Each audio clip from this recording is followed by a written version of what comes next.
Assalamualaikum warahmatullahi wabarakatuh. Selamat malam semuanya teman-teman. Selamat datang kembali di channel kesayangan kita, channel Ilo Ekstrim. Dan dimanapun teman-teman berada, semoga teman-teman selalu dalam keadaan sehat walafiat tanpa kekurangan satu apapun. Amin amin ya robbal alamin. Pada kesempatan yang baik ini, kami akan membawakan satu kisah request dari teman-teman semua, kisah dari penulis asal Garut, Jawa Barat, yaitu Ibu Neneng Dewi NS. Kisah tentang Ki Jalu. Wah, request teman-teman semua udah banyak banget yang nanyain, dan ini adalah kisah pamungkas dari Ki Jalu. Keren banget ceritanya. Dan tapi sebelum kita masuk ke dalam kisahnya, kami ingin mengucapkan terima kasih dulu kepada seluruh teman-teman yang sudah selalu setia mendukung channel kami, yang sudah selalu hadir di setiap harinya. Karena kehadiran teman-teman lah, kami selalu bersemangat berkarya di setiap harinya. Gak pakai lama-lama lagi kayaknya ya, gak pakai basa-basi lagi, langsung aja kita masuk ke dalam kisahnya. Mode horor on. Pertarungan terakhir si dukun santet.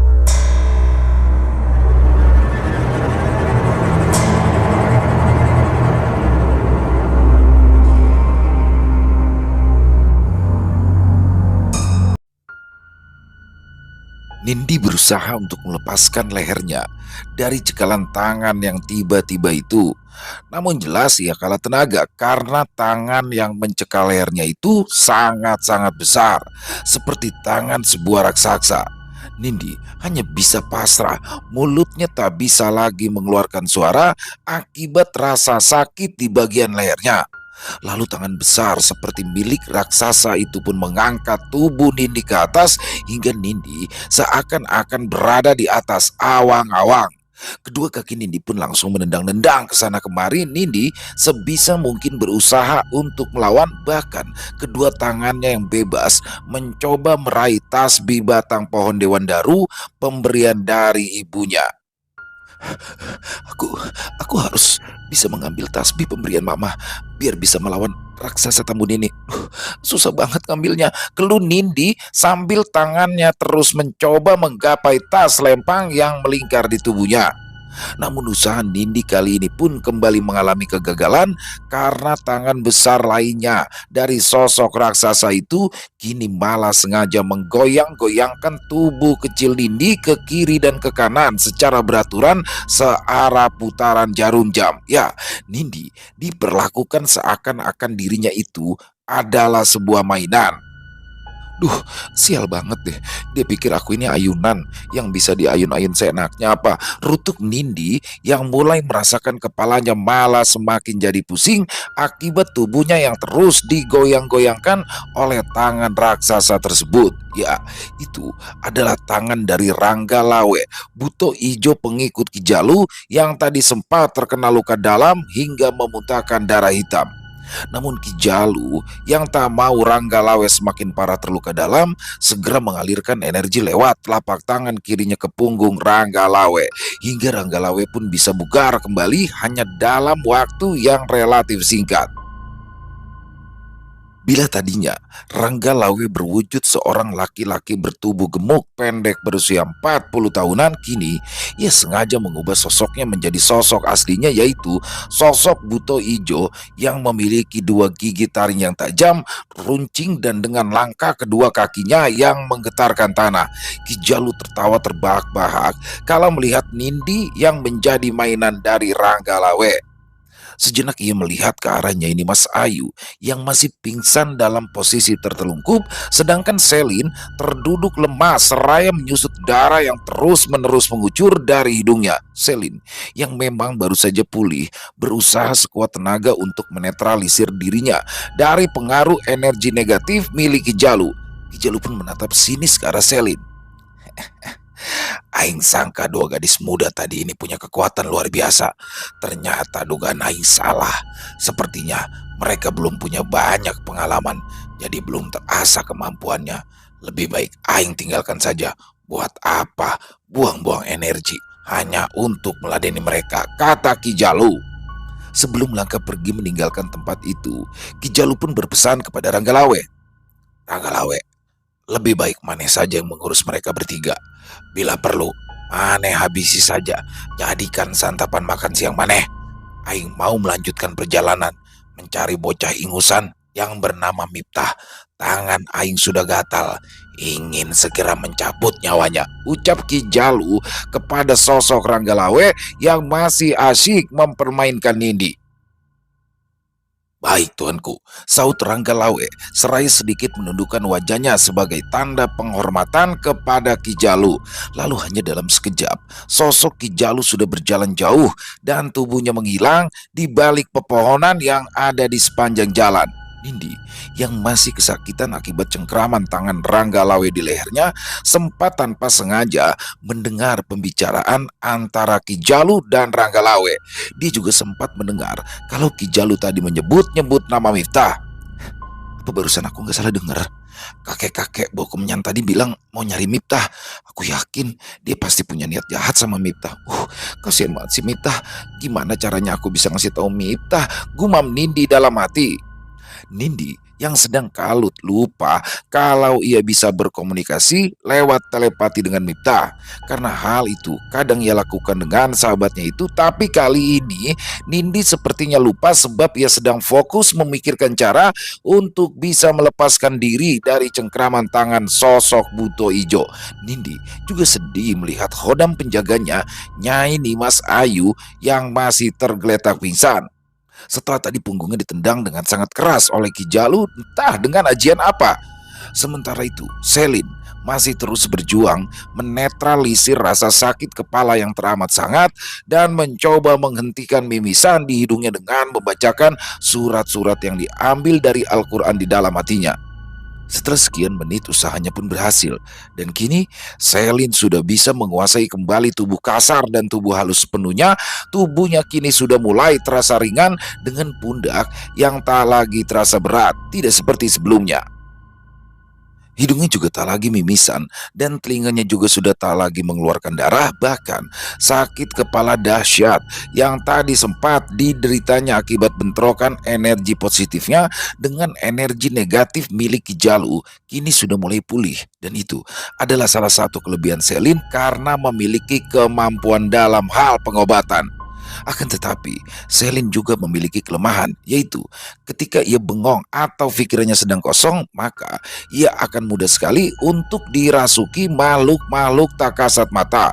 Konon, karena susunan struktur tulang punggungnya yang tidak terlalu rapat hingga memudahkan sosok-sosok tak kasat mata itu untuk merasuki tubuhnya. Berbeda dengan Nindi dan Miftah yang struktur tulang punggungnya rapat, jadi mereka berdua tidak mudah untuk dirasuki.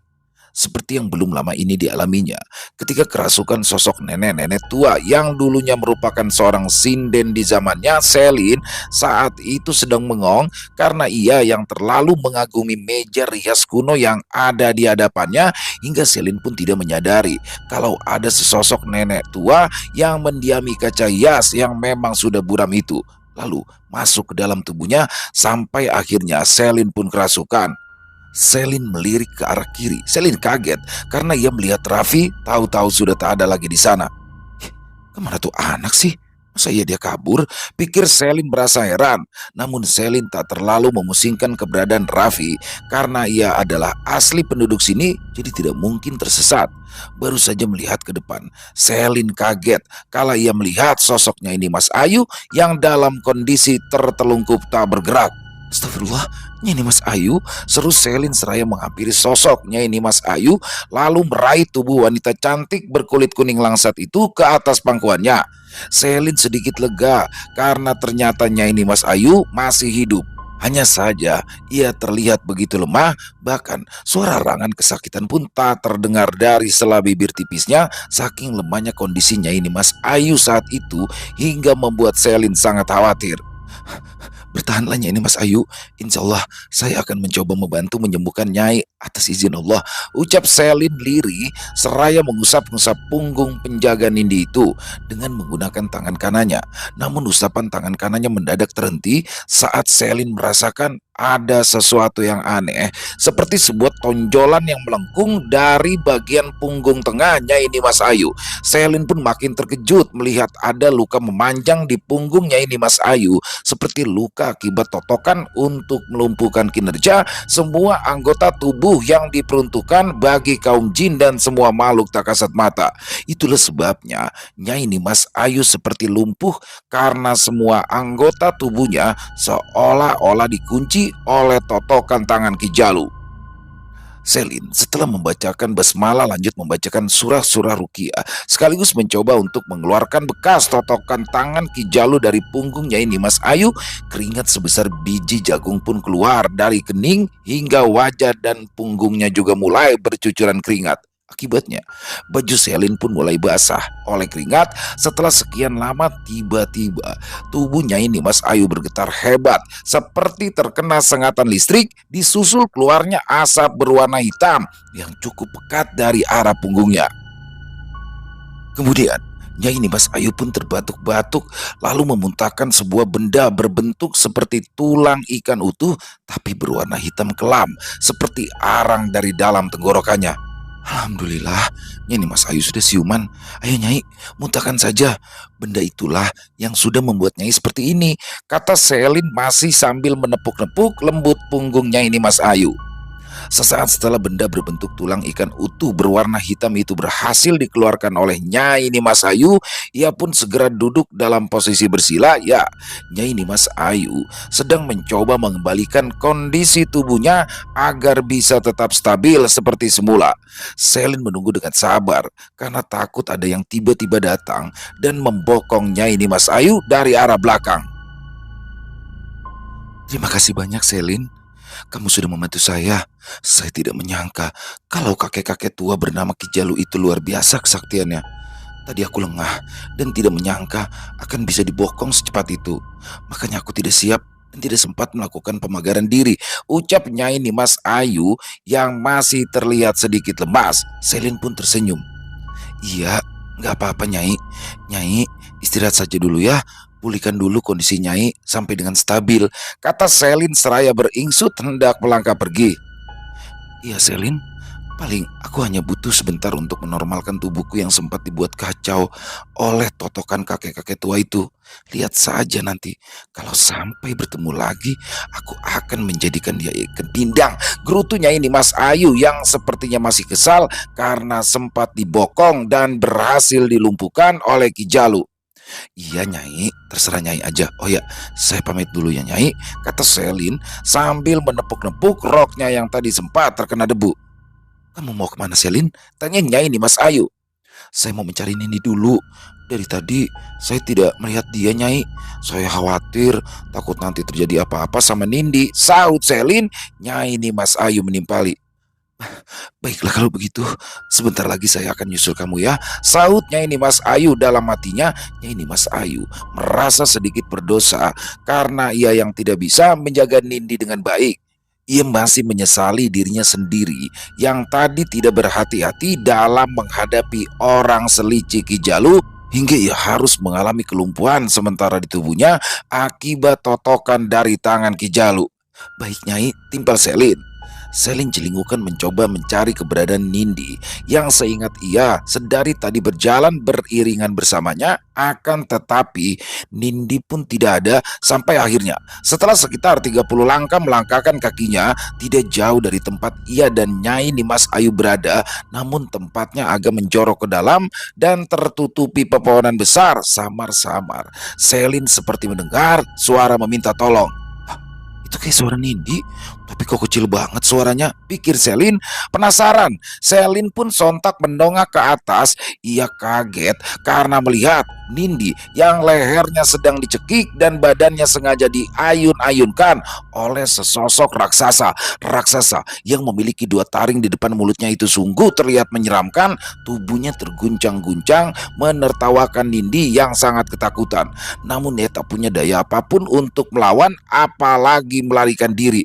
Astagfirullahaladzim Nindi, teriak Selin sambil setengah berlari, mencoba menghampiri sosok raksasa yang masih saja terus tertawa terbahak-bahak hingga tanah yang ada di sekitar mereka kembali bergoncang seperti ada gempa.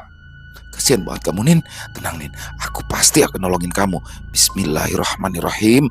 Selin langsung memfokuskan pikirannya ke satu titik sambil terus membacakan surat-surat yang ia ambil dari Al-Quran. Diamlah, jangan bersuara lagi. Suaramu hanya membuat telingaku sakit. Diam, diamlah. Tutup mulutmu, jangan lagi tertawa seperti itu.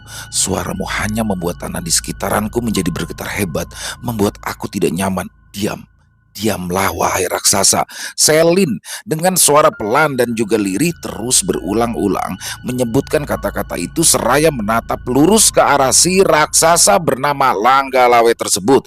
Tatapan Selin terlihat dingin dan menusuk, menatap dari atas sampai kaki sosok buto ijo yang hanya terlihat mengenakan cawat berwarna hijau itu. Hei, bocah ingusan, siapa kau berani menyuruhku diam segala? Ilmu hipnotis rendahanmu tidak akan bisa membuatku menjadi menuruti semua ucapanmu. Hahaha. Ejek Ranggalawe, perutnya yang buncit terlihat ikut berguncang-guncang saat ia tertawa terbahak-bahak, membuat Nindi yang masih berada dalam genggaman tangannya pun jadi semakin kencang terayun-ayun. Selin yang berdiri tidak jauh dari sosok raksasa bertubuh besar itu pun sempat oleng badannya akibat tanah jadi ikutan bergetar gara-gara Ranggalawe. Sialan, aku yakin raksasa jelek ini pasti hanya ingin memanipulasi pikiranku agar aku berpikir kalau aku gagal mempengaruhi pikirannya. Cerdik juga dia, tapi aku tidak akan mau kalah begitu saja sama dia, gumam Selin dalam hati. Selin masih terus berpikir keras bagaimana caranya agar ia bisa memaksimalkan kemampuan yang dimilikinya tanpa harus membuat Nindi terluka. Selin juga sedang mencari celah kelengahan dan juga kelemahan dari Ranggalawe yang sepertinya memang memiliki kesaktian yang tidak bisa dipandang sebelah mata. Apakah kamu butuh bantuan Nona cantik? Tiba-tiba saja sebuah suara halus mengagetkan Selin. Wajah Selin langsung berbinar karena bahagia setelah tahu siapa yang barusan menyapanya. Nyai Kemuning, bukankah Nyai masih dalam fase penyembuhan? Selin bertanya kepada penjaganya yang tiba-tiba sudah berada di belakangnya. Nyai Kemuning pun tersenyum. Soal itu tidak terlalu penting Non Selin, nanti saja kita bahasnya. Sekarang ada hal yang jauh lebih penting, yaitu kita harus bisa menyelamatkan Nindi. Tutur Nyai Kemuning dengan suara khasnya yang lembut dan juga merdu, namun tatapannya begitu dingin ke arah Ranggalawe, seakan-akan ia ingin menelan raksasa itu hidup-hidup. Baik Nyai, saut Selin singkat. Tadi usahamu untuk mencoba memanipulasi pikiran raksasa ini kurang berhasil karena kamu lupa melakukan pemagaran pada dirimu Selin, ucap Nyai Kemuning yang kini mengalihkan pandangannya ke arah Selin. Dan Selin pun seperti baru teringat akan sesuatu, kemudian menepuk jidatnya sendiri. Hah, iya ya, musuh yang ada di depan saya ini kan ukurannya jauh lebih besar, jadi butuh energi yang jauh lebih besar juga. Kenapa tadi aku bisa lupa ya Nyai? Kembali Selin menepuk-nepuk keningnya sendiri untuk yang kedua kalinya. Itu tidak masalah Non Selin. Semua orang juga pasti bisa melakukan kesalahan. Yang penting kamu bisa belajar dari kesalahan itu. Nah, sekarang kamu sudah tahu penyebab gagalnya seranganmu tadi. Jadi lain kali jangan sampai diulangi lagi ya. Timpal Nyai Kemuning sambil melemparkan senyum tipis ke arah Selin. Kemudian mereka berdua pun langsung berbagi tugas. Selin diperintahkan Nyai Kemuning untuk membantu melepaskan Nindi, sedangkan Nyai Kemuning bertugas melumpuhkan sang buto ijo kaki tangan Ki Jalu itu. Keduanya pun dalam waktu singkat sudah berpencar mengambil posisi masing-masing. Selin dengan sigap langsung melompat ke samping tubuh besar Ranggalawe untuk memudahkannya nanti membebaskan Nindi, sedangkan Nyai Kemuning mengambil posisi tepat di depan Ranggalawe karena ia ingin memusatkan perhatiannya pada kedua bola mata Ranggalawe. Nindi pun langsung mengambil posisi meditasi. Lalu ia memejamkan matanya, seraya membacakan surat-surat dari Al-Quran untuk pemagaran diri. Selin tidak mau kesalahan yang pernah dilakukan Nyai Nimas Ayu tadi dialaminya juga. Setelah itu, Selin membuka kedua tangannya lalu secara perlahan menutupnya seolah-olah membuat gerakan menarik sesuatu. Pandangan matanya tertuju lurus ke arah Nindi. Kamu baca ayat kursi dan 3 surat kulhu dalam hati, Nin. Biar aku bisa membantu membebaskan kamu dari cengkraman raksasa sialan ini, kata Selin dengan memakai bahasa batin yang ia tujukan ke Nindi. Baik Sel, makasih, saut Nindi yang menjawab dengan bahasa batin juga dari kejauhan. Nindi menatap penuh harap ke arah Selin. Sementara itu Nyai Kemuning yang sudah berdiri tegak dengan memusatkan pandangan matanya ke arah Ranggalawe si Buto Ijo dengan sebuah gerakan cepat tiba-tiba saja terbang melesat mengarahkan kedua jari telunjuknya ke arah mata sang Buto Ijo. Ranggalawe yang tahu kalau Nyai Kemuning mengincar kedua matanya itu refleks memejamkan kedua matanya. Ya, Ranggalawe sangat cerdik. Ia tidak mau begitu saja semudah itu melepaskan Nindi dari pegangan tangannya. Rupanya Ranggalawe yang sudah lama tidak memakan daging manusia itu sudah berniat hendak memangsa Nindi sebagai santapannya. Non Selin, sekarang, kata Nyai Kemuning memerintah Selin lewat bahasa telepati. Selin mengangguk dan tanpa menunggu diperintah untuk kedua kalinya tepat ketika Ranggalawe memejamkan kedua matanya, Selin langsung membuat gerakan seperti menarik sesuatu. Kedua matanya diarahkan lurus ke arah Nindi. Nindi yang sedari tadi terus tidak putus-putus membaca ayat kursi dan 3 surat kulhu tiba-tiba saja merasakan seperti ada sesuatu yang tidak terlihat menarik tubuhnya ke bawah. Perlahan namun pasti tubuh Nindi seperti mengecil lalu meluncur ke arah bawah melepaskan diri dari genggaman tangan kanan Ranggalawe. Tubuh Nindi pun berubah licin seperti belut hingga dengan mudahnya terlepas sendiri dari genggaman tangan raksasa itu. Nindi melihat ke arah Selin yang masih terus saja fokus membuat gerakan menarik sesuatu dengan tangannya. Alhamdulillah, ucap Nindi saat merasakan tubuhnya seperti melayang pelan ke arah bawah, seolah ada sesuatu yang menahan tubuhnya sedemikian rupa agar tidak jatuh terbanting ke tanah. Namun naas, baru saja setengah perjalanan, tiba-tiba saja Ranggalawe yang menyadari kalau tubuh Nindi sudah hilang dari genggaman tangan kanannya langsung membuka matanya. Wajahnya berubah murka karena kini calon santapan makan siangnya itu sudah tidak ada lagi. Kurang ajar. Kurang ajar, siapa yang berani berebut santapan makan siangku, kata Ranggalawe seraya menepiskan tangan kanannya itu ke arah udara. Selin dan Nyai Kemuning sempat panik. Nyai Kemuning takut jika konsentrasi Selin jadi terpecah kalau sampai Ranggalawe mengajaknya bertarung. Tanpa menunggu lagi, Nyai Kemuning pun langsung kembali melancarkan serangan ke arah kedua mata raksasa itu. Namun kali ini Ranggalawe tidak mencoba memejamkan mata untuk menghindarinya seperti tadi, melainkan ia menghindari totokan kedua jari telunjuk tangan Nyai Kemuning itu dengan cara menundukkan kepalanya. Akibatnya serangan Nyai Kemuning pun gagal mengenai angin. Kesal karena Nyai Kemuning sudah mengusiknya, Ranggalawe dengan gesit hendak meraih tubuh Nyai Kemuning yang masih dalam posisi melayang berada di dekat kepalanya. Nyai Kemuning terlambat menyadari bahaya yang kini mengintai. Tepat sesaat ketika tangan besar raksasa itu sedikit lagi hampir berhasil meraih tubuh ramping dari Nyai Kemuning, tiba-tiba saja terdengar pekik kesakitan dari Ranggalawe. Ya, sosok raksasa itu terdengar melolong kesakitan seraya memegangi kedua bola matanya yang kini sudah pecah dan mengucurkan darah berwarna kehijauan.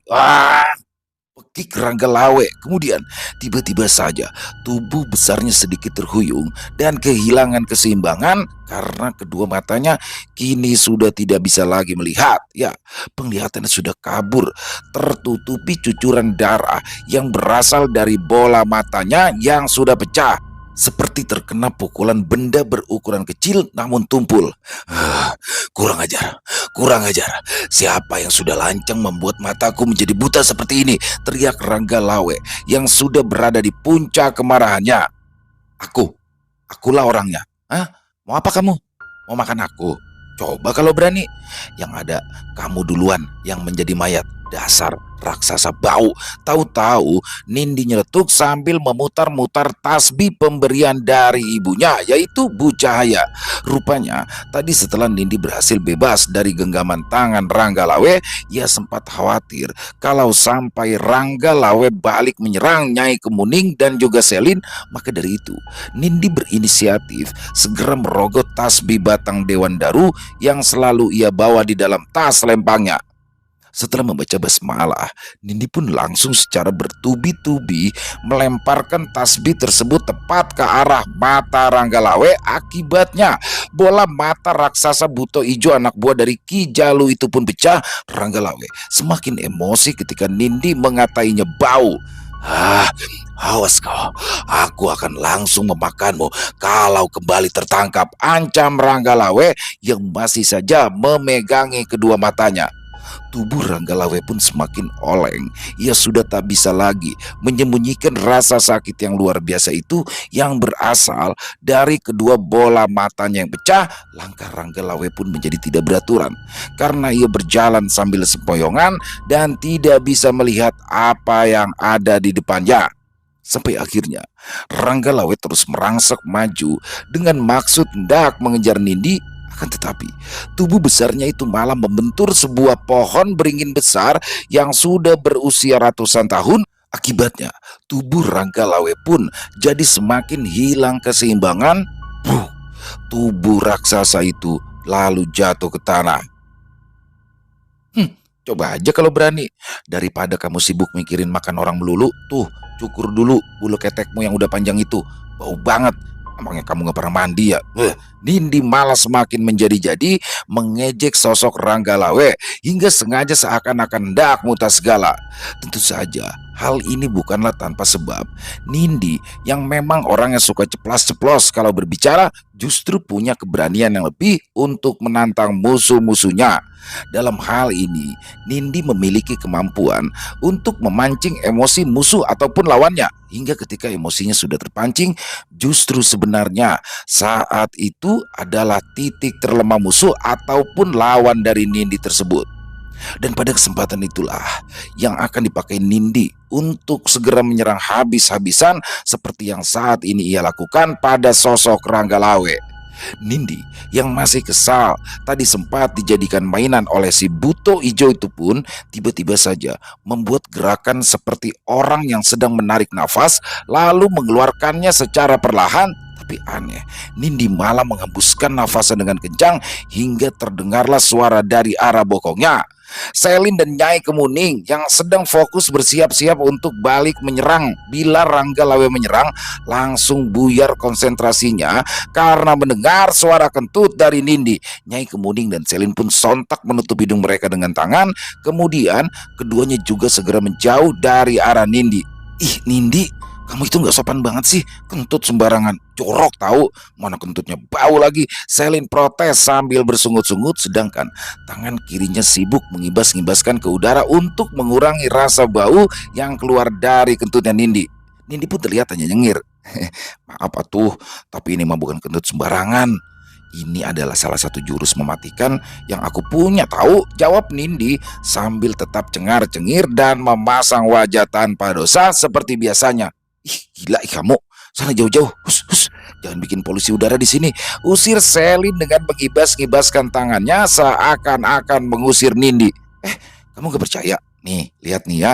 Nindi lalu membuka tangannya dan ia seperti meraup sesuatu dari udara. Sepertinya itu adalah sisa-sisa angin yang berasal dari kentutnya tadi. Lalu Nindi pun melompat ke atas tubuh Rangga Lawe yang masih terbanting ke tanah mengerang kesakitan karena kini kepalanya pun juga membentur tumpukan batu besar yang sengaja ditumpuk di sana. Ya, itu adalah tumpukan batu besar untuk proyek pembangunan gorong-gorong yang tidak lama lagi akan dibangun oleh dana desa. Ranggalawe jadi semakin tidak berdaya karena kini kepalanya juga terasa sangat sakit akibat membentur tumpukan batu-batu besar tersebut.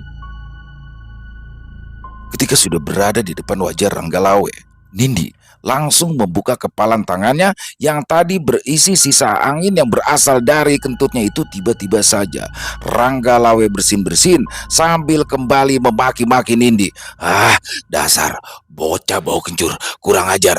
Bau apa ini? Membuat hidungku jadi begini. Maki Ranggalawe yang kini gantian merasa dipermainkan oleh Nindi.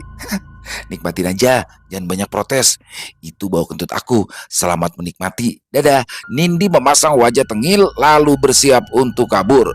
Tapi tiba-tiba Ranggalawe yang sudah berada di ubun-ubun kemarahannya itu tiba-tiba saja membuka mulutnya lalu menghembuskan nafasnya dalam satu tarikan. Akibatnya Nindi yang kala itu tidak siap pun langsung terjatuh ke atas perut raksasa tersebut dengan sigap.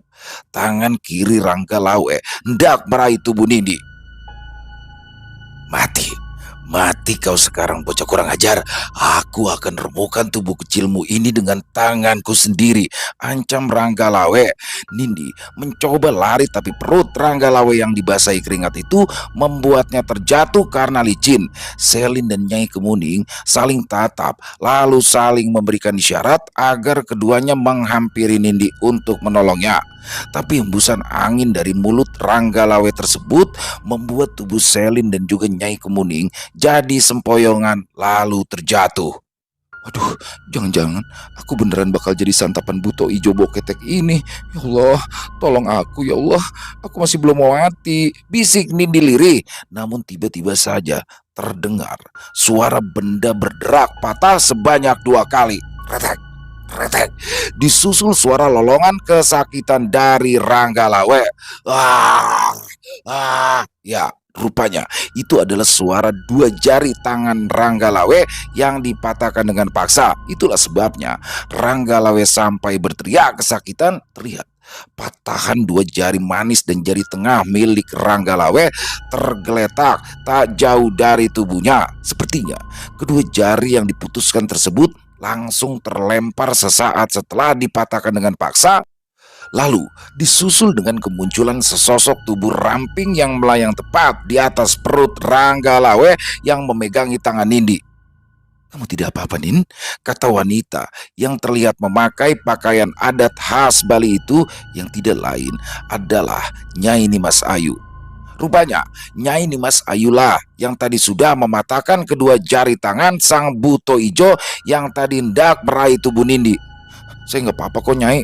Tadi cuma kaget aja, kirain beneran. Hari ini adalah hari terakhir Nindi ada di dunia," sahut Nindi seraya mengusap-ngusap dadanya sendiri dengan tangan kanannya. Pertanda ia benar-benar lega.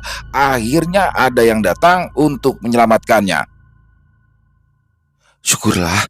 Sekarang lebih baik kamu segera menjauh dari sini. Biarkan Raden Jayanegara yang menyelesaikannya," ucap Nyai Nimas Ayu seraya melirik ke arah Raden Jayanegara sang kekasih yang tahu-tahu sudah berdiri di sampingnya. Sebenarnya Nindi juga bingung kenapa penjaga Miftah itu bisa ada di sini, tapi Nindi tak mau banyak bertanya.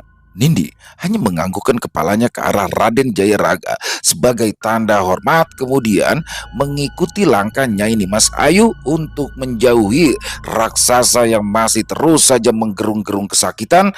Raden Jayaraga lalu membuat gerakan seperti menggosok-gosokkan kedua telapak tangannya seperti orang yang sedang mencuci tangan. Itu dilakukan terus-menerus sambil mulutnya terus membacakan sesuatu, namun tidak jelas apa yang sedang dirapalkan oleh kekasih dari Nyai Nimas Ayu itu. Sampai akhirnya tiba-tiba muncullah percikan api dari kedua tangan Raden Jayaraga yang sedari tadi ia gosok-gosokkan tersebut. "Aku sebenarnya tidak mau menghabisimu, tapi kau telah membuat sahabat dan Miftah hampir mati menjadi santapanmu.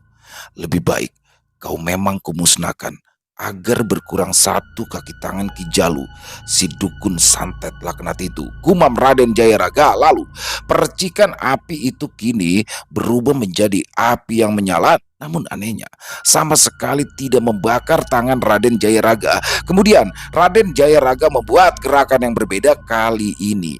Ia membuat gerakan seolah-olah sedang memegang nyala api tersebut, lalu melemparkannya ke arah tubuh Ranggalawe yang masih terbaring, menikmati rasa sakit yang luar biasa di kedua bola mata yang pecah, kepalanya yang terbentur tumpukan batu proyek, dan juga kedua jari tangan yang patah. Dan kini rasa sakitnya pun harus bertambah lagi ketika tubuhnya harus merasakan panasnya kobaran api. Sontak Raden Jayaraga meniup ke arah Ranggalawe hingga nyala apinya itu menjadi semakin membesar, disusul dengan terdengarnya lolongan kesakitan dari mulut Ranggalawe. Lalu tak lama kemudian nyala api itu pun menghanguskan tubuh raksasa kaki tangan dari Ki Jalu tersebut.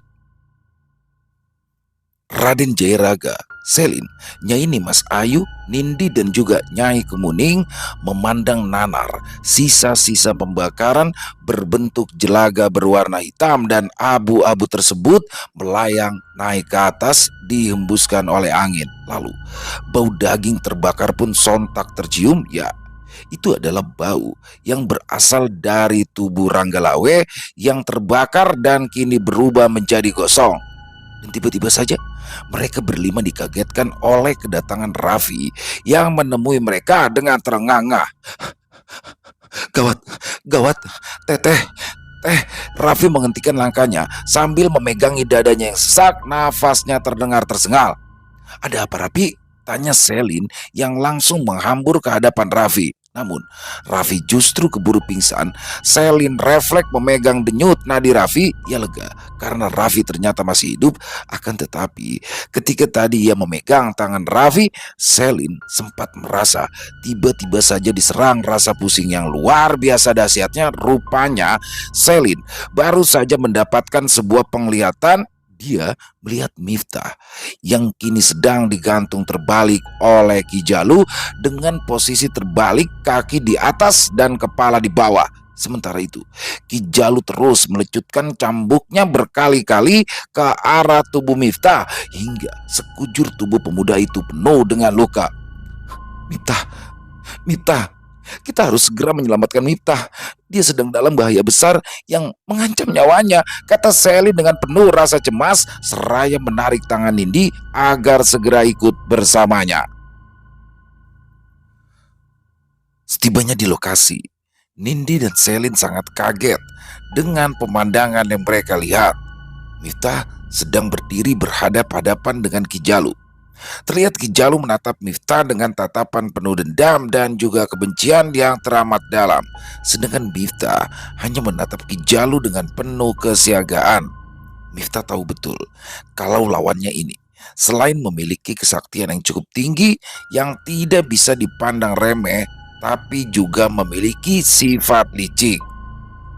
Akhirnya aing bertemu lagi dengan maneh bocah ingusan. Dulu maneh boleh berbangga bisa mengalahkan aing.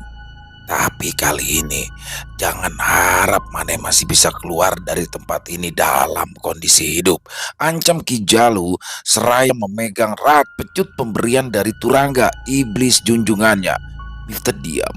Justru Miftah pikirannya sedang bercabang yang membuatnya tidak bisa fokus. Miftah sedang mengkhawatirkan kondisi dari Bu Jamilah. Saat ini tidak ada yang menjaga Bu Jamilah karena Raden Jayaraga tadi sempat berpamitan sebentar karena ia ingin membantu Selin dan juga Nindi yang sedang diserang oleh Ranggalawe, Buto Ijo, kaki tangan Ki Jalu. Raden Jayaraga sempat mendapatkan telepati dari Nyai Nimas Ayu kekasihnya yang meminta tolong sesaat sebelum tumbang terkena totokan pelumpuh syaraf dari Ki Jalu. Sebelumnya Miftah sudah memeriksakan kondisi Bu Jamilah ke dokter puskesmas dan hasil pemeriksaannya itu sungguh-sungguh mengejutkan. Rupanya Bu Jamilah sedang mengandung anak ke-11-nya dan kini usia kandungannya itu sudah mulai memasuki usia 4 bulan.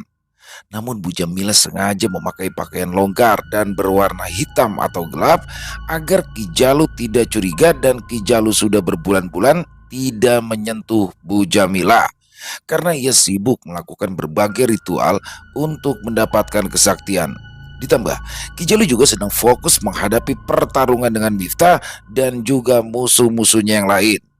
Meskipun sempat kalah dan juga terluka parah ketika berhadapan dengan Miftah sebelumnya, situasi ini memang cukup merugikan Ki Jalu hingga butuh waktu untuk mengembalikan kondisi tubuh dan juga tenaga dalamnya akibat luka dalam. Tapi kondisi Ki Jalu tersebut justru menguntungkan untuk Bu Jamila yang memang tidak ingin sang suami mengetahui kehamilannya. Kini, dengan kondisi Ki Jalu yang sudah pulih kembali, dalam hatinya Bu Jamila sebenarnya sempat was-was dan makin dirundung rasa kekhawatiran. Ya, Bu Jamila sangat takut seandainya Ki Jalu lah yang nanti memenangkan pertarungan ini.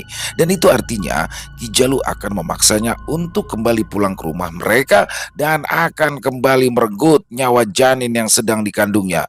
Bu Jamila tidak ingin itu semua terjadi. Rupanya Bu Jamila kali ini sengaja menyembunyikan kehamilannya itu dari Ki Jalu karena ia takut jika nanti Ki Jalu akan kembali menumbalkan janin yang ada di dalam kandungannya untuk dinikmati oleh Turangga sebagai santapannya. Bu Jamila juga memohon kepada Miftah agar ia jangan membocorkan kehamilannya itu pada siapapun. Saya mohon, Miftah jangan memberitahu siapapun soal kehamilan anak ke-11 saya.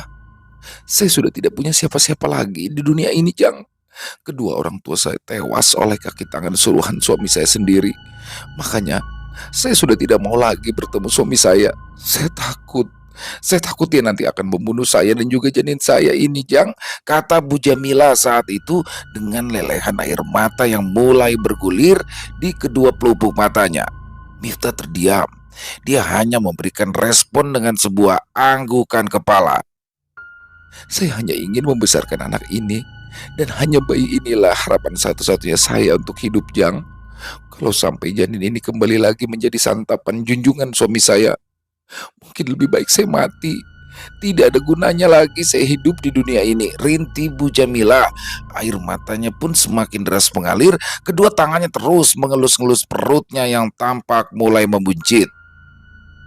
Insya Allah, Bu, saya sama teman-teman saya atas izin Allah akan terus mencoba melindungi ibu dan juga janin dalam kandungan ibu. Jadi ibu mah jangan khawatir lagi ya. Bantu saja saya sama teman-teman saya dengan doa, saut Miftah seraya menatap perempuan yang kini duduk di hadapannya itu. Lamunan Miftah tentang Bu Jamila pun buyar ketika ia mendengar suara telepati dari Raden Jairaga yang terdengar halus menyapa telinganya. Jangan khawatir, Den Miftah. Saya sudah kembali. Sekarang saya, Nyai Kemuning dan Nyai Nimas Ayu akan melindungi Bu Jamila. Den Miftah, fokus saja pada pertarungan melawan dukun santet biadab itu, bisik Raden Jayaraga. Sejurus kemudian, Miftah mengalihkan pandangannya ke arah belakang. Dan di sana sudah berdiri ketiga khodam penjaganya, penjaga Nindi dan juga penjaga Selin yang sudah mengitari tubuh Bu Jamila. Dengan menyelubungi sekujur tubuh Bu Jamila, memakai pelindung gaib berlapis-lapis dari Raden Jayaraga, Miftah tersenyum. Lalu ia membalikan pandangannya ke arah Ki Jalu yang sepertinya sangat kesal kala melihat Bu Jamila yang kini sudah tidak lagi terbelenggu pelet bunga Kamboja yang pernah ia gunakan.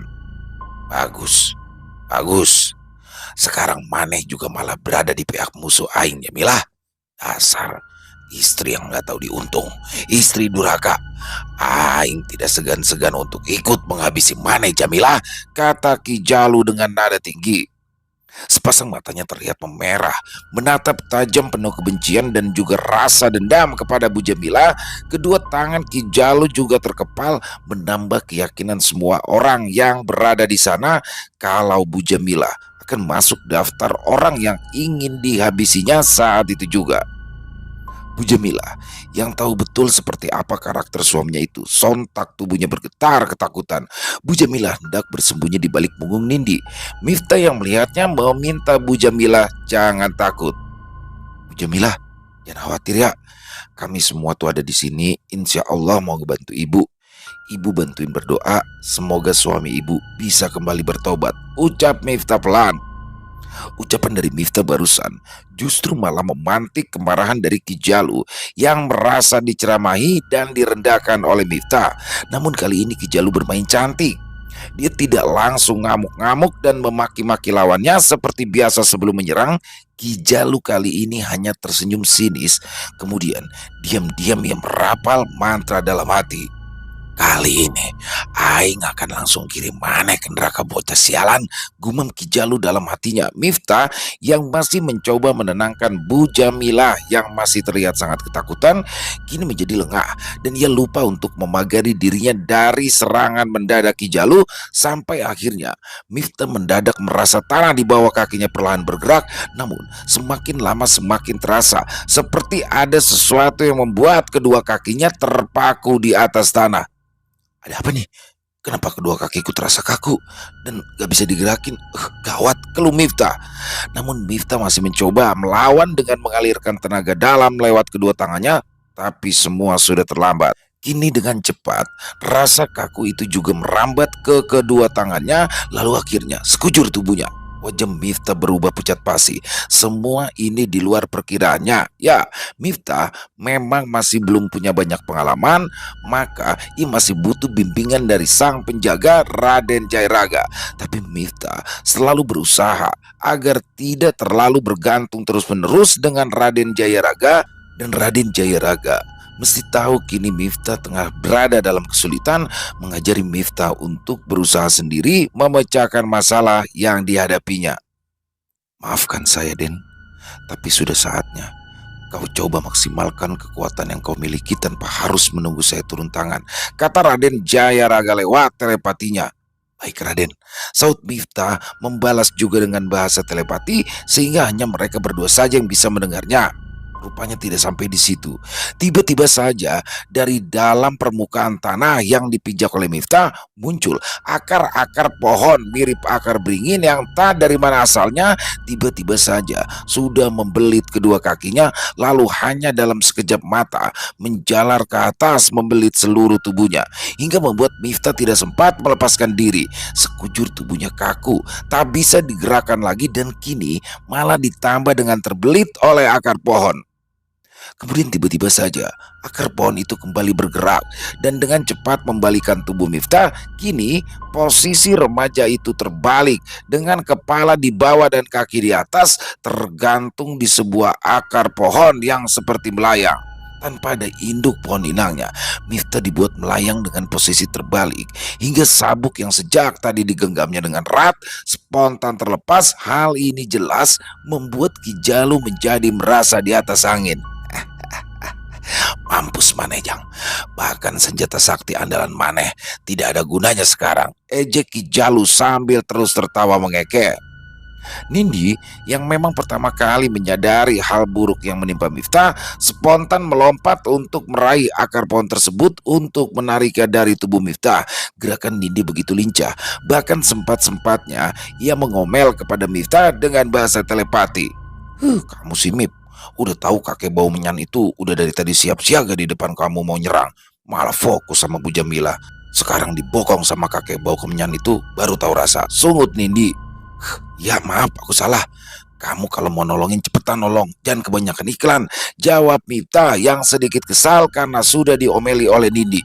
Ya bawel, ini juga kan aku langsung nolongin. Nindi kembali bersungut-sungut sambil melotot ke arah Miftah. Sementara itu, Selin masih berdiri dengan menggerak-gerakkan kedua tangannya seperti sedang mencoba menarik-narik sesuatu. Nyai Kemuning mencoba menambah kekuatan Selin dengan berdiri tepat di belakang tubuh Selin.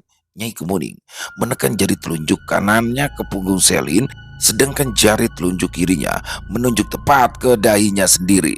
Raden Jayaraga dan Nyai Nimas Ayu tetap bersiaga mengapit tubuh Bu Jamilah untuk mengantisipasi jika Ki Jalu menyerang istrinya itu. Mereka yakin Ki Jalu kini juga begitu bernafsu untuk menghabisi Bu Jamilah yang dianggap sudah berkhianat dan berpihak kepada pihak lawan.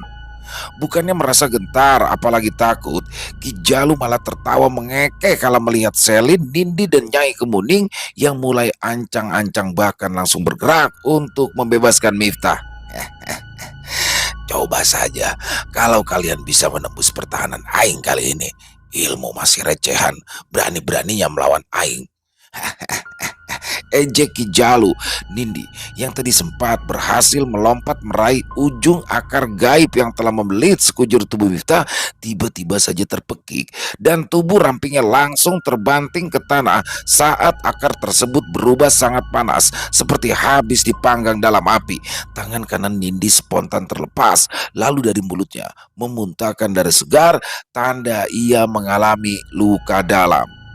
Tapi bukan Nindi namanya. Kalau ia harus menyerah begitu saja, Nindi meskipun bawel dan suka mengajak Miftah bertengkar, tapi sebenarnya dia sangat menyayangi sahabatnya itu. Sesaat setelah tubuhnya sempat terbanting ke tanah, Nindi pun langsung mengambil posisi duduk bersila dengan kedua mata terpejam dan kedua tangannya masing-masing diletakkan di atas pahanya dengan posisi tangan terbuka menghadap ke atas. Ya, Nindi sedang mencoba menetralisir serangan dari Ki Jalu yang tadi sempat membuat kacau pertahanan dirinya. Ya Allah, tolong bantu saya, berikan petunjuk agar saya bisa menyelamatkan sahabat saya, bisik Nindi dalam hatinya masih dengan kedua mata terpejam. Lalu terdengarlah suara siulan kecil dari mulut Nindi. Tiba-tiba dari punggung Nindi secara goib keluarlah sebuah seruling berwarna perak yang langsung melesat dan melayang di depan wajahnya. Nindi refleks membuka mata, senyumnya pun langsung terkembang ketika ia melihat seruling perak tersebut yang perlahan semakin mendekat ke arahnya.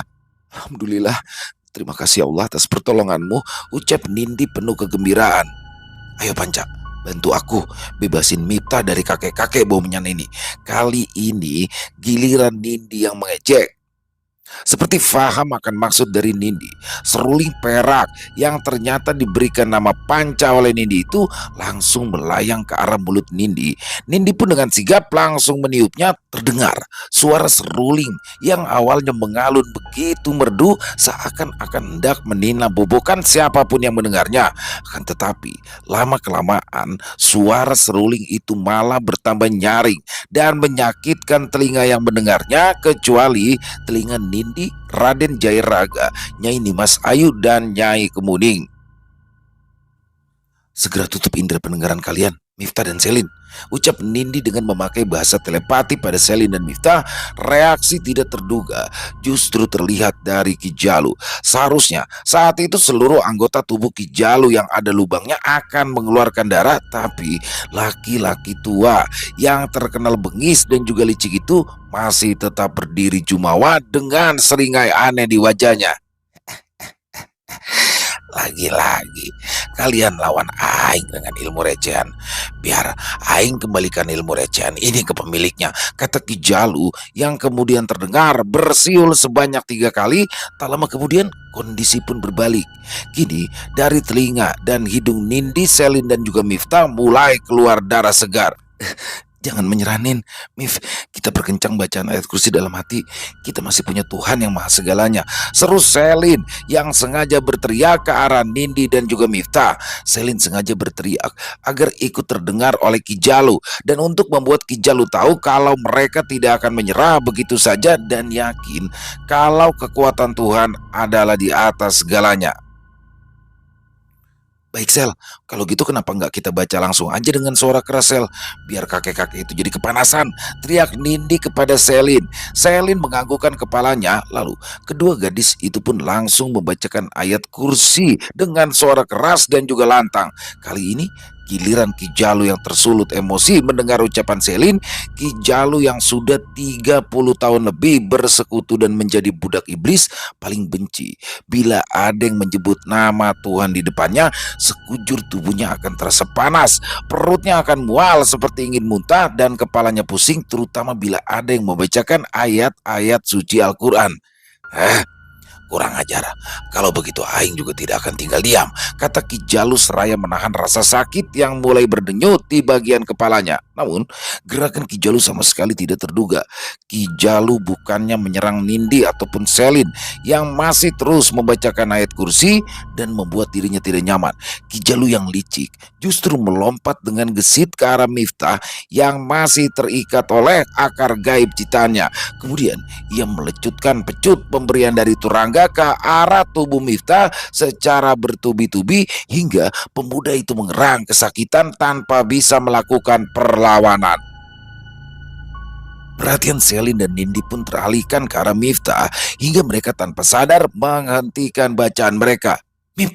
Miftah, teriak Nindi histeris. Dia tidak tega melihat Miftah yang tidak berdaya. Selin hanya bisa terperangah. Dia tidak menyangka kalau penglihatan yang pernah ia lihat sebelumnya itu kini menjadi kenyataan. Ya, kala itu Selin seperti melihat Miftah yang sedang digantung terbalik oleh Ki Jalu dengan posisi tubuh terbalik. Sementara Ki Jalu terus melecutkan cambuknya berkali-kali ke tubuh Miftah hingga sekujur tubuh pemuda itu penuh dengan luka. Astagfirullahaladzim, Mip. Selin langsung terduduk lesu hampir menangis. Nyai Kemuning pun segera berlari menghampirinya. Jangan tunjukkan kelemahanmu, Selin. Justru itu yang akan menjadi sumber kekuatan Ki Jalu. Lawan. Tadi kamu hampir saja berhasil membuat dia terhipnotis oleh kekuatan kamu. Tapi kamu yang tidak sabar dan mudah teralihkan oleh aksi kelicikannya, tegur Nyai Kemuning. Nyai Kemuning sedikit kecewa. Sedari tadi ia sudah mengerahkan segenap kekuatannya untuk membantu Selin dari belakang agar Selin bisa memaksimalkan kekuatannya. Akan tetapi ketika mereka berdua hampir saja berhasil melancarkan hipnotis dari jarak jauh kepada Ki Jalu, Selin malah terbelah konsentrasinya ke Miftah. Maafin saya, Nyai. Saya baru menyadari semua kebodohan saya, saut Selin dengan penuh penyesalan. Tidak apa-apa, Selin. Lain kali jangan diulangi lagi. Bila Ki Jalu bisa kita lemahkan, otomatis kekuatannya juga akan melemah dan kita pun bisa membantu menyelamatkan Miftah, ucap Nyai Kemuning yang terlihat kelelahan akibat energinya terkuras cukup banyak untuk membantu Selin. Dan di saat itulah Nyai Nimas Ayu nekat maju merangsek masuk ke dalam pertarungan karena ia takut kondisi Nyai Kemuning yang mulai melemah tidak akan bisa maksimal lagi membantu Selin. Raden, tolong jaga Bu Jamilah. Saya akan membantu Miftah. Kasihan dia. Bisa-bisa bukan hanya Miftah yang dihabisi, tapi juga Selin dan Nindi, kata Nyai Nimas Ayu kepada Raden Jayaraga yang masih siaga menjaga Bu Jamilah. Saya ikut, Nyai. Karena bagaimanapun, dan Miftah itu juga masih tanggung jawab saya untuk menjaganya. Biarlah Bu Jamilah di sini saja, dia aman, saut Raden Jayaraga sambil mengikuti langkah Nyai Nimas Ayu. Kalian istirahatlah, tolong gantikan kami menjaga Bu Jamilah, kata Nyai Nimas Ayu kepada Selin, Nindi dan juga Nyai Kemuning. Ki Jalu sempat kaget kala ia melihat Nyai Nimas Ayu ternyata masih hidup. Tatapan Nyai Nimas Ayu begitu penuh kehati-hatian karena ia yang tak mau lagi lengah seperti sebelumnya hingga membuatnya hampir tewas. Raden Jayaraga yang begitu geram kala melihat Miftah yang masih dalam posisi tergantung tanpa banyak bicara langsung menyerang Ki Jalu. Berani-beraninya kau menyakiti Den Miftah. Kau harus merasakan balasannya, Jalu, kata Raden Jayaraga dengan geram. Kini di tangannya tiba-tiba sudah tergenggam sebuah busur emas berikut anak panahnya. Kemudian Raden Jayaraga melesatkan anak panahnya sebanyak 4 kali ke 4 penjuru mata angin ke arah Ki Jalu seakan-akan ingin mengurung Ki Jalu. Secara gaib terlihat Ki Jalu kini seperti terkurung dalam sebuah kotak berbentuk kubus yang berasal dari lesatan 4 anak panah yang sudah ditembakkan Raden Jayaraga. Nyai Nimas Ayu pun tak mau kalah. Ia langsung membuat gerakan seperti penari Bali yang sedang menarikan tarian kecak. Kedua kaki jenjangnya bergantian menghentak-hentakan tanah dengan irama. Kedua tangannya terangkat sambil bergumam. Ajaib, muncul retakan di tanah yang sedang dipijak Ki Jalu. Ki Jalu hendak melesat terbang untuk menghindari retakan tanah yang menjepitnya, tapi gerak tubuhnya terhalang oleh kotak gaib yang berbentuk kubus. Nyai Nimas Ayu yang bisa membaca gerakan Ki Jalu dengan lincah tiba-tiba sudah melayang di atas tubuh Ki Jalu. Ia menekan tubuh Ki Jalu hingga benar-benar masuk terjerembab ke dalam retakan tanah yang makin membesar, kemudian menjepit tubuhnya dengan ketat hingga Ki Jalu tak bisa lagi berkutik. Selin ingin membayar kebodohannya tadi dengan benar-benar memusatkan pandangannya ke arah akar gaib yang masih mengikat Miftah. Selin pun berhasil melakukannya. Tubuh Miftah pun langsung jatuh ke tanah. Untung Nindi dengan sigap menyambut tubuh Miftah. Selin berlari menyusul mereka berdua karena Miftah juga pasti butuh bantuannya. Sementara itu, tidak jauh dari tempat Miftah, Selin dan Nindi, Ki Jalu memohon-mohon kepada Nyai Nimas Ayu agar dilepaskan. Tolong, tolong lepaskan saya. Saya janji setelah ini akan bertobat, tidak akan lagi menjadi dukun santet. Saya mohon, ucap Ki Jalu dengan memasang wajah memelas. Ki Jalu yang biasanya bicara dengan nada jumawa dan juga sombong, memakai kata-kata kasar, aing dan juga maneh. Kini bicaranya berubah menjadi sangat sopan saat Miftah dan Selin yang mulai merasa kasihan saling pandang karena percaya dengan ucapan dari Ki Jalu. Namun, hal itu tidak menggoyahkan Nindi. Aku nggak percaya kalau kakek-kakek songong ini benar mau tobat. Paling juga modus, kata Nindi. Nindi masih terus memandang dengan rasa benci ke arah Ki Jalu yang kini dalam kondisi tidak berdaya karena himpitan tanah yang begitu ketat membelit tubuh kurusnya. Bahkan semakin Ki Jalu mencoba melepaskan diri dari himpitan tersebut, himpitan tanah itu justru semakin mengencang. Ki Jalu sudah berusaha mengerahkan segenap tenaga dalam dan juga kesaktiannya, hasilnya tetap nihil. Bukannya merasa kasihan, Nindi malah menambah hukuman Ki Jalu dengan memanggil rantai sakti, salah satu senjata andalan yang jarang ia keluarkan. Rantai sakti ini bentuknya pendek, tapi ketika dilemparkan ke arah lawan maka akan otomatis memanjang dan menyesuaikan ukuran dan bentuk tubuh lawan. Dan atas instruksi dari Nindi, rantai sakti itu pun langsung membelit di leher Ki Jalu. Nindi meminta kepada Selin dan Miftah agar jangan melepaskan rantai gaib yang sudah mengikat tubuh Ki Jalu. Nindi khawatir Ki Jalu hanya mencoba memperdaya mereka semua.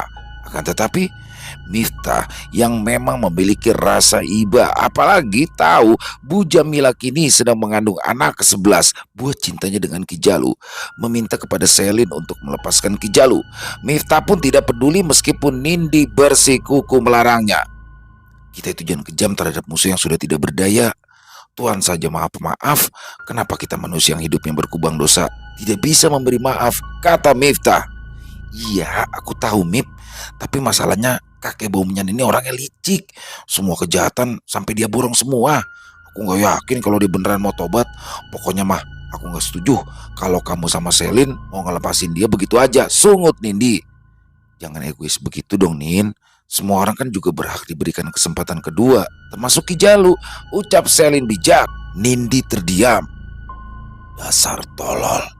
Anakmu adalah sumber maut yang akan membunuhmu kelak, Jalu. Harusnya kau habisi istrimu tidak berguna itu. Sebuah bentakan tiba-tiba saja terdengar, disusul suara benda yang seperti dihancurkan dari arah atas dan mengeluarkan suara dentuman yang cukup keras. Boom!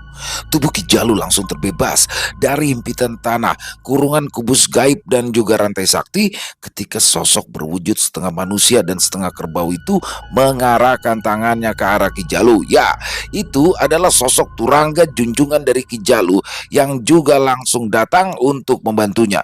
Jalu, bawa istrimu cepat, dia sedang hamil. Segeralah penuhi janjimu untuk memberikan persembahan padaku, perintah Turangga sambil diam-diam memanggil siluman buaya putih peliharaannya. Dan siluman buaya putih berukuran raksasa tersebut tiba-tiba sudah muncul di belakang tubuh Nindi, Miftah dan juga Selin dengan gerakan sangat cepat lalu memakan mereka hidup-hidup. Ketika penjaga remaja tersebut mencoba untuk mengejar siluman buaya putih, namun tiba-tiba saja sosok buaya putih itu langsung menghilang ketika sebuah lorong waktu muncul di depannya. Wajah Raden Jayaraga, Nyai Nimas Ayu dan juga Nyai Kemuning tampak kebingungan. Mereka pun lalu memutuskan untuk berpencar mencari keberadaan Nindi, Miftah, dan Selin. Sementara Bu Jamila terus menangis, meronta-ronta sambil memohon agar Ki Jalu jangan menumbalkan anak ke-11 ini. Bu Jamila bilang ia rela melakukan apa saja kalau perlu, biar dia saja nanti yang menggantikan posisi janin tersebut sebagai tumbal, asalkan Ki Jalu memberinya kesempatan untuk mengandung sampai usia 9 bulan dan bayi itu terlahir ke dunia. Tolong Mbah, tolong jangan lagi membunuh janin kita. Bagaimanapun ini darah daging Abah juga.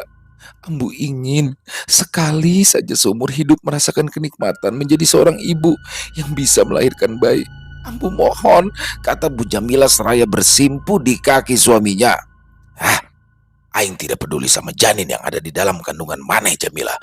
Aing itu hanya peduli pada kesaktian yang nanti akan diberikan junjungan Aing setelah mempersembahkan janin ini.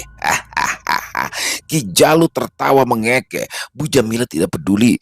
Ia masih terus mencoba berjuang demi janin yang ada di dalam kandungannya, agar janin tersebut bisa terus hidup dan terlahir ke dunia lewat rahimnya.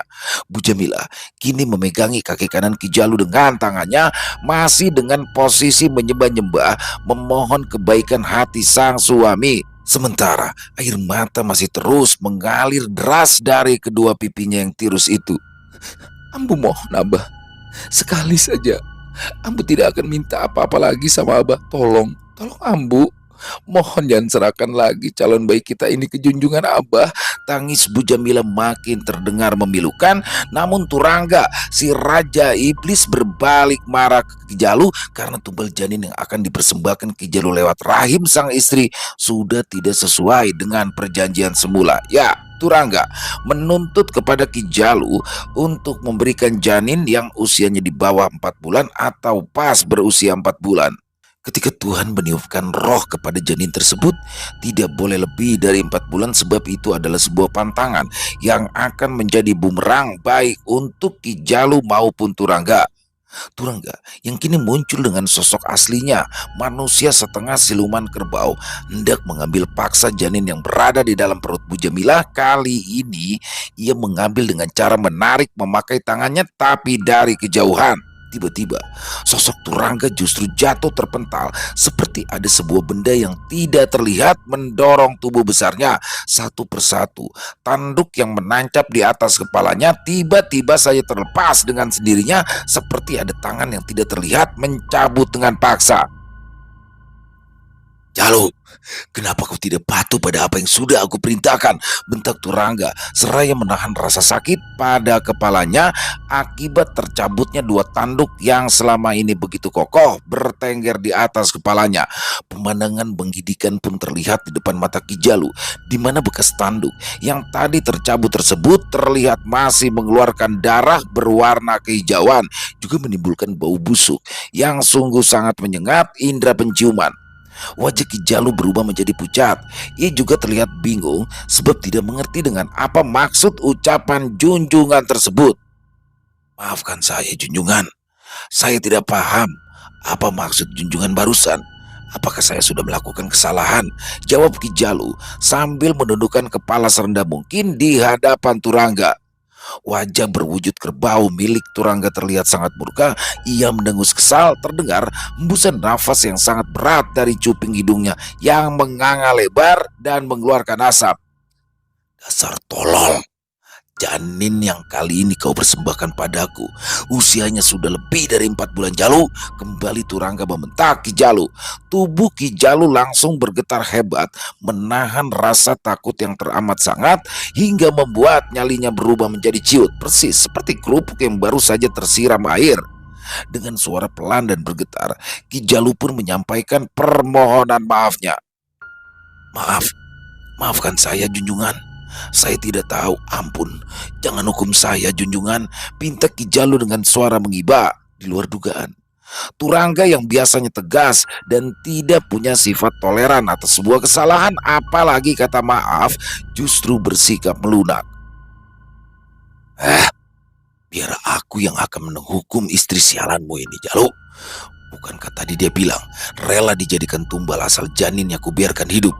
Tapi kali ini dua nyawa sekaligus yang akan aku jadikan tumbal, kata Turangga dengan seringai wajah yang menakutkan. Ki Jalu yang sama sekali tidak berkutik dan tidak pernah berani menentang apapun perintah dari sang junjungan, hanya diam dan menunduk. Ki Jalu juga tetap tidak bergeming saat tubuh setengah manusia setengah kerbau milik Turangga tiba-tiba sudah berdiri begitu dekat dengan tubuh Bu Jamila yang masih terbaring dengan tubuh terikat tali gaib berwarna merah itu. Turangga mendengus kesal. Ia mengangkat satu kakinya ke atas, hendak menginjak perut Bu Jamila. Bu Jamila yang sudah pasrah dengan takdir buruk yang akan menimpanya itu hanya bisa memejamkan mata dengan derayan air mata yang semakin deras. Dan tepat ketika satu kaki Turangga itu sedikit lagi akan menyentuh perut Bu Jamila, tiba-tiba saja sebuah benda mirip sabuk melayang dan berkali-kali mencambuk kaki kiri Turangga. Akibatnya Turangga yang kesakitan segera menarik kakinya dari atas perut Bu Jamila. Tidak sampai di situ, sebuah lemparan benda mirip tasbih secara beruntun mengenai kepala, punggung, perut, dan wajah Turangga hingga membuat Raja Iblis itu mengerang kesakitan. Ah, kurang ajar. Kenapa kalian masih bisa hidup?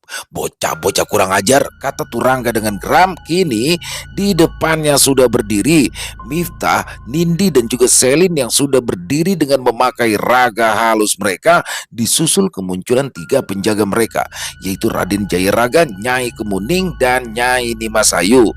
Hal itu jelas mengagetkan Turangga dan juga Ki Jalu. Belum selesai rasa terkejut dari Turangga maupun Ki Jalu, tiba-tiba saja sosok buaya putih berukuran tak lazim itu tiba-tiba terlempar ke depannya dan dalam kondisi sudah tidak bernyawa.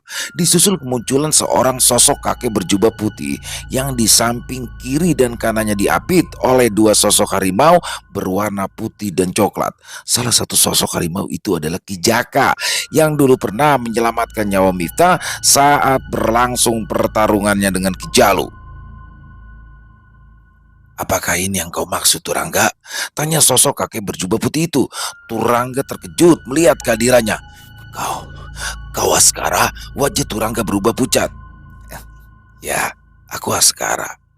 Anak buahmu itu tadi hampir saja menewaskan salah satu keturunanku, ucap Askara sambil menunjuk ke arah Miftah. Kemudian Askara mengalihkan pandangannya kepada Ki Jalu. Dan kau, Jalu, sudah saatnya kau tahu semua kebenaran selama ini ditutupi Turangga si Raja Iblis. Tapi sebelumnya, biar dia kuhabisi dulu sebelum kembali membawa kesesatan pada manusia yang mudah diperdaya seperti kau, Jalu. Tandas Askara yang merupakan kakek buyut dari Miftah. Bismillahirrahmanirrahim. Askara lalu mengibaskan jubah putih yang dikenakannya. Aneh, meskipun hanya dikibaskan secara perlahan, tapi efeknya sungguh dahsyat pada Turangga. Tiba-tiba saja muncul sebuah lorong berwarna hitam yang tak dari mana datangnya, tiba-tiba menyedot sosok Turangga. Susah payah Turangga melawannya tapi gagal. Tubuhnya tersedot dengan cepat, tinggallah teriakan Turangga yang terdengar menggidikan bulu kuduk. Kemudian suasana pun senyap. Askara menepati janjinya untuk menceritakan suatu hal yang tidak diketahui oleh Ki Jalu selama ini.